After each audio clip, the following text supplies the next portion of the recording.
നമ്മുടെ ചാനലിൽ നിഷ്പക്ഷമായി ഒരു ഇന്റർവ്യൂ ചെയ്തതിൻ്റെ പിന്നാലെയുള്ള സത്യം തേടിയുള്ള യാത്രയിൽ സീരിയസ് ആയിട്ടുള്ള ഈ വിഷയത്തിൻ്റെ കൺക്ലൂഷൻ വീഡിയോ ആയിട്ടാണ് ഞാൻ നിങ്ങളുടെ മുമ്പിൽ ഇപ്പോൾ ഉള്ളത്.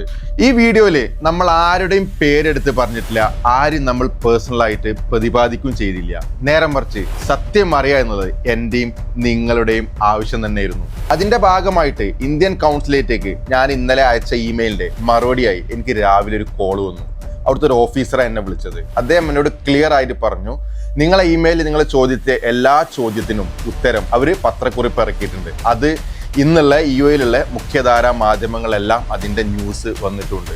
അവർ ഒഫീഷ്യലായിട്ട് ഇന്ത്യൻ കൗൺസിലേറ്റ് ഇറക്കിയ പത്രക്കുറിപ്പാണ് ഈ കാണുന്നത്. ഇത് സ്വാഭാവികമായിട്ടും ഇത് ഇംഗ്ലീഷിലാണ്. ഇതിൻ്റെ ChatGPTയിൽ ഞാൻ ഇതിൻ്റെ ഒരു ട്രാൻസ്ലേറ്റ് വേർഷൻ ഞാൻ നിങ്ങൾക്ക് വേണ്ടി വായിച്ചു കേൾപ്പിക്കാം. മൃതശരീരങ്ങളുടെ റീപാട്രിയേഷനിൽ തിരിച്ചറിഞ്ഞത് നിരവധി സംഭവങ്ങളിൽ ഏജന്റുമാർ വിദേശത്ത് മരിച്ച ഇന്ത്യക്കാരുടെ കുടുംബങ്ങളിൽ നിന്ന് അന്യായമായി വലിയ തുക വാങ്ങിയിട്ടുണ്ട്. കൗൺസിലേറ്റ് നിശ്ചയിച്ച തുകയിലേക്ക് തട്ടിപ്പ് ചെയ്യാൻ ശ്രമിക്കുന്ന ഏജന്റുമാരെ കുറിച്ച് ഇന്ത്യൻ സമൂഹം ജാഗ്രത പാലിക്കണമെന്ന് അഭ്യർത്ഥിക്കുന്നു. നമ്മൾ പൂർണ്ണമായി പ്രതിജ്ഞാബദ്ധരാണ് മരിച്ച കുടുംബങ്ങൾക്ക്. മരിച്ചവരുടെ കുടുംബങ്ങളും അവരുടെ അടുത്ത ബന്ധുക്കളും ഈ സേവനം സൗജന്യമായി ലഭിക്കാൻ. എമിറേറ്റിലുടനീളമുള്ള അനുഭവസമ്പന്നരായ സോഷ്യൽ സംഘടനകളുടെ ഒരു പട്ടിക കൗൺസിലേറ്റിനുണ്ട്. ഈ സംഘടനകൾ തികച്ചും സൗജന്യമായി കുടുംബങ്ങൾക്ക് പിന്തുണയും സേവനവും നൽകും. 24/7 നിങ്ങൾക്ക് താഴെ കാണുന്ന ഈ നമ്പറിൽ ബന്ധപ്പെടാം. അപ്പോൾ നമ്മളെ ഇമെയിലിനുള്ള മറുപടിയും പൊതുജനങ്ങൾക്കായിട്ടും കൗൺസിലേറ്റ് കൊടുത്ത വിശദമായ റിപ്ലൈ ആണ് നിങ്ങൾ ഈ കണ്ടത്. ഇതിൽ നിന്ന് നമുക്ക് വ്യക്തമായി മനസ്സിലായി ഈ മേഖലയിൽ തട്ടിപ്പ് നടക്കുന്നുണ്ട് എന്നുള്ള കാര്യം.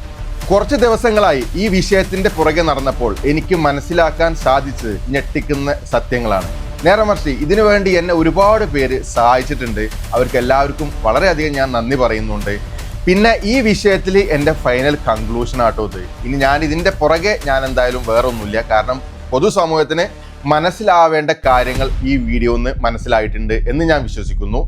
പിന്നെ നമ്മളെ ചാനലിൽ ഭാവിയിൽ എങ്ങനെ നമ്മളെ മൃതദേഹം നാട്ടിലെത്തിക്കാം, ഈ പ്രൊസീജിയർ സിമ്പിൾ ആണോ എന്നുള്ള ഒരു സീരീസ് എൻ്റെ മനസ്സിലുണ്ട്. അതിൻ്റെ വേണ്ടിയുള്ള ഡാറ്റ കളക്ഷനായാണ് ഉള്ളത്. അപ്പോൾ എന്നാ സീരീസ് ആവുന്നതോ ആ സമയത്ത് ഞാൻ നിങ്ങളെ അപ്ഡേറ്റ് ചെയ്യാം. Anyway, thanks for your support. Thanks for watching.